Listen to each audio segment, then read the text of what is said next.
Assalamu alaikum wa rahmatullahi wa barakatuh. Welcome back to my channel. I'm Sundus. Hope you're doing good. Yes, I've moved. A little update about myself. I've moved and a new apartment and have no Wi-Fi. But apart from that, I'm good. Today I'm coming with a new topic, and that will be relocating abroad with teens. And the reason why I chose this topic is because I think a lot of us, we kind of prepare for it, but sometimes we don't take extra care with this, and it can cause us a lot of problems. And, you know, when you get to come to Egypt or anywhere else, and then your teens are giving you such a hard time that sometimes people have to just go back. So we know already traveling with kids is not easy. It's not easy at all. So imagine traveling with teens when you know they're full of emotions and feelings, and hormones flying all over the place like a big chung, so if you're not fully ready for them, or you didn't prepare properly for it, it can be a big disaster. So yeah, so inshallah what I'll just give you some tips and suggestions that actually come from kids, and inshallah it should make your life a little bit easier, inshallah. So tip number one would be to talk to them a lot, as much as possible, and to give them as much time as possible regarding the move, so they have time for it to sink in their heads and to kind of digest the information. So tip number two, I'd say do some research about the country by doing some activities, finding out facts, places to go, make it interesting and fun, something to look forward to. And if possible, visit the place. I mean, I'm saying that, but I'm one of them that did the opposite of that. I just, came without even visiting.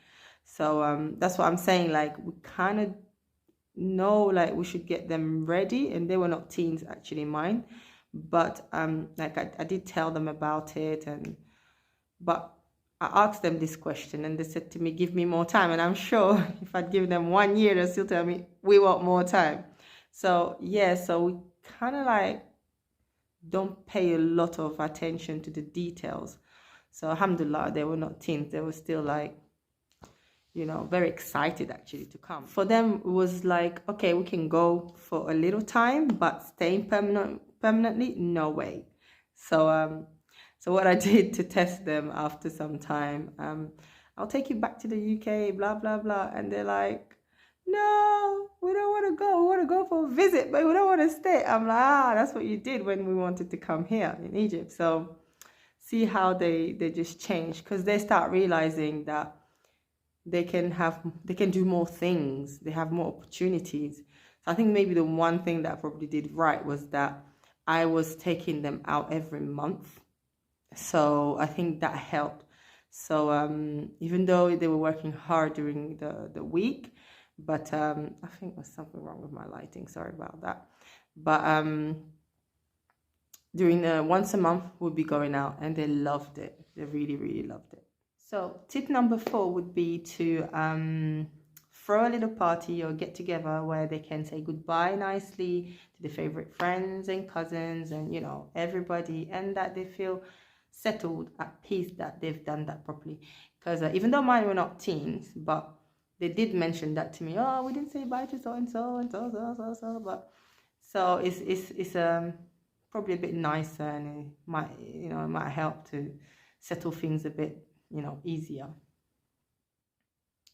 Okay, so tip number 5, I think a lot of us fall into that category, is having a bit of a holiday before jumping into serious things. So I think a lot of us, we come, we straight away start looking for the centers, this, that, boom, ala tool, we start, registering, and in you go. And I think this happens because, husbands are not with us. So you want to try and sort everything out. So before they go, there's 2 weeks or whatever. So I think a lot of us fall into that category. And yeah, and it can be a bit rushed, it can be a bit, scary. And so I think, yeah, definitely having a little, even if it was 2 weeks or something, or 3 weeks break before, starting everything, then it should, make the transition a bit easier. So tip number 7 would be, you as the parents, do your homework, be ready, be prepared.